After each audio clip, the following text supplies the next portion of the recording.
தூத்துக்குடி மாவட்டம் வல்லநாடு அருகே மழை வெள்ளத்தால் பாதிக்கப்பட்ட பகுதிகளில் அமைச்சர் உதயநிதி ஸ்டாலின் ஆய்வு மேற்கொண்டு வருகிறார். கூடுதல் விவரங்களோடு இணைகிறார் செய்தியாளர் சுடலைமணி. சுடலைமணி, வணக்கம். இது குறித்தான கூடுதல் விவரங்கள்.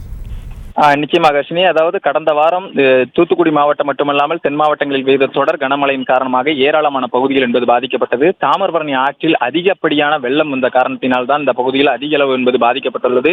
இந்த பகுதியில் உள்ள சுமார் 200க்கும் மேற்பட்ட குக்கிராமங்கள் அதிக அளவில் பாதிக்கப்பட்டுள்ளது. இந்த நிலையில் தான் தற்போது தமிழக அமைச்சர் பெருமக்கள் ஒவ்வொருவராக வந்து இந்த பகுதியில் பாதிக்கப்பட்ட மக்களை பார்வையிட்டு அவர்களுக்கு ஆறுதல் கூறும் பணிகளை மேற்கொண்டு வருகின்றனர். இந்த நிலையில் தான் இளைஞர் நலன் மற்றும் விளையாட்டு மேம்பாட்டுத்துறை அமைச்சர் உதயநிதி ஸ்டாலின் இன்றைய தினம் இந்த வல்லநாடு பகுதியில் உள்ள பொதுமக்களை குக்கிராமங்களையும் பொதுமக்களையும் சந்தித்து ஆறுதல் கூற வருகின்றுள்ளார். தற்போது அவர் பக்கப்பட்டி கிராமத்தில் இந்த பகுதியில் உள்ள பாதிக்கப்பட்ட இடங்களை பார்வையிட்டு வருகிறார். இந்த பக்கப்பட்டி என்பது மருதூர் அணைக்கட்டின் மேலக்கால் மூலம் பாசன வசதி பெறும் பகுதியாகும். இந்த பகுதியில் சுமார் ஆயிரக்கணக்கான ஏக்கரில் பயிரிடப்பட்டிருந்த நெற்பயிர்கள் முழுவதுமாக இந்த நீரில் மூழ்கி சேதமடைந்தது. இந்த நிலையில் தான் தற்போது இந்த வல்லநாடு வழியாக வந்த அமைச்சர் உதயநிதி ஸ்டாலின் இந்த பகுதியில் இறங்கி அந்த பகுதியில் உள்ள பொதுமக்களுக்கு ஆறுதல் கூறி தொடர்ந்து இந்த பகுதியில் உள்ள இடங்களை பார்வையிட்டு வருகிறார். அவருடன் அமைச்சர்கள் ஏவாவேலு, மூர்த்தி, அதே போல் அனிதா ராதாகிருஷ்ணன், இந்த பகுதியில் உள்ள சட்டமன்ற உறுப்பினர் சண்முகையா, மாவட்ட ஆட்சியர் லட்சுமிபதி, மாவட்ட காவல் கண்காணிப்பாளர் பாலாஜி சரவணன் ஆகியோர் உள்ளனர். தொடர்ந்து இவர் இந்த பகுதியில் உள்ள வாகைக்குளம், அதே போல் பெருங்குளம்,